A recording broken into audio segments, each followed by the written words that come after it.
High Kezia Tamil views அனைவருக்கும் வணக்கம்.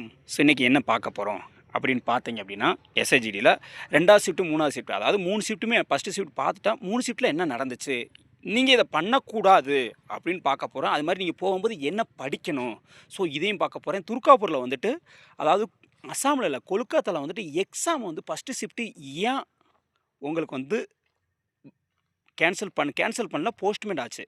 அதுக்கப்புறம் 2ண்ட், 3ர்டு வச்சுருக்காங்க. அதை பற்றி இந்த இதில் வந்து பார்க்க போகிறோம். ஓகே, ஸோ வாங்க பார்க்கலாம். ஃபஸ்ட்டு நான் எனக்கு தெரிஞ்சு ஒன்றே ஒன்று சொல்கிறேன். ஸோ நீங்கள் வந்துட்டு இப்போ ஒரு 3 வருஷத்துக்குள்ள கரண்ட்ஸில் என்னென்ன நடக்குதோ, ஓகே, சென்ட்ரல் நாலேஜ் கரண்ட்ஸில் என்னென்ன நடக்குதோ, இப்போ ஸ்போர்ட்ஸை பற்றியா இருக்கட்டும், அதுக்கப்புறம் வந்துட்டு கலாச்சாரத்தை பற்றியா இருக்கட்டும், ஸோ அதுக்கப்புறம் வந்து அரசியல் அமைதி யார் இப்போ யார் வரான்னு சொல்லிட்டு கரண்டில் நீங்கள் ரொம்ப பேக்லாம் போக வேணாம். அந்த 3 வருஷத்துக்குள்ள ஸோ ஓகே, அதை வந்து கொஞ்சம் கவர் பண்ணீங்க அப்படின்னா, எனக்கு தெரிஞ்சு ஒரு நல்ல மார்க் ஒரு 10, 15 மார்க் உங்களுக்கு வர்றதுக்கு சான்சஸ் இருக்குது. ஓகே, அசால்ட்டாக இந்த மார்க் வந்து கன்ஃபார்மாக இருக்கும். ஸோ அதுக்கப்புறம் வந்துட்டு என்ன சொல்கிறேன் அப்படின்னா, நீங்கள் படித்தது மாதிரி தான் கொஸ்டின் வருது. அந்த அளவுக்குலாம் டஃப்லாம் இல்லை. ஓகே, ஓரளவு படிச்சிருந்தீங்க அப்படின்னா, கொஸ்டின்லாம் கரெக்டாக நீங்கள் கண்டினியூவாக ப்ராக்டிஸ் பண்ணிட்டு வர்றீங்கல்ல, ஸோ அதை பண்ணவே நீங்கள் மேக்ஸிமம் டெஸ்ட் அடிச்சிருந்தாவே எஸ்சியமாக சொல்கிறேன் நல்ல மார்க் வரும். ஸோ இந்த தடவை எல்லோரும் பாஸ் ஆகிறதுக்கு சான்சஸ் இருக்குது. ஆனால் உங்களுக்கு ப்ளஸ் பாயிண்ட் என்ன அப்படின்னு பார்த்தீங்க அப்படின்னா, ஆப்ஷன்.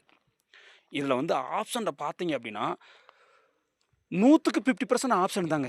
மொத்தம் எனக்கு தெரிஞ்சு 40வது வைங்க, அவ்வளோ பேர் ஆப்ஷன் ஆகிறாங்க. ஒரே நாளில் இவ்வளோ பேர் ஆயிருக்காங்க. இனிமேல் வர்ற டயத்தில் எவ்வளோ பேர் ஆப்ஷன் ஆகிறான்னு தெரியல, பார்ப்போம் அதையுமே.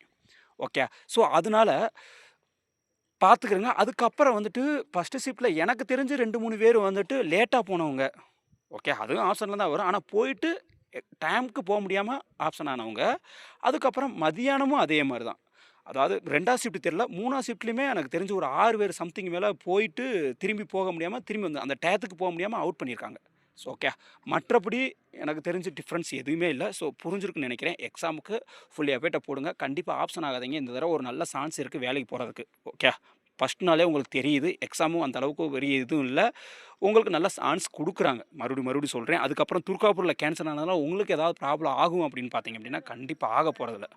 ஓகே, எதுக்கு நம்ம சொல்கிறோம் அப்படின்னா, துர்காப்பூரில் வந்துட்டு ஏன் ஃபஸ்ட்டு ஷிஃப்ட் கேன்சல் ஆயிடுச்சு, கேன்சலில் போஸ்ட்பெண்டாக கேன்சல் என்ன ஆச்சுன்னு தெரில. பட் ஆனால் கரெக்டான செட் ஆகலனால 2ண்ட் ஷிஃப்ட் 3ர்ட் ஷிஃப்ட் நடந்திருக்கு. ஃபஸ்ட்டு ஷிஃப்ட் நடக்கலாம். ஸோ அவங்களுக்கு நடத்தலை அப்படின்னாலும் அவங்களுக்கு பின்னாடி தள்ளி போகல, இல்லைன்னா பேக்கில் அவங்களுக்கு ஒரு டேட் கொடுத்து அன்றைக்கி நடத்திக்கலாம்.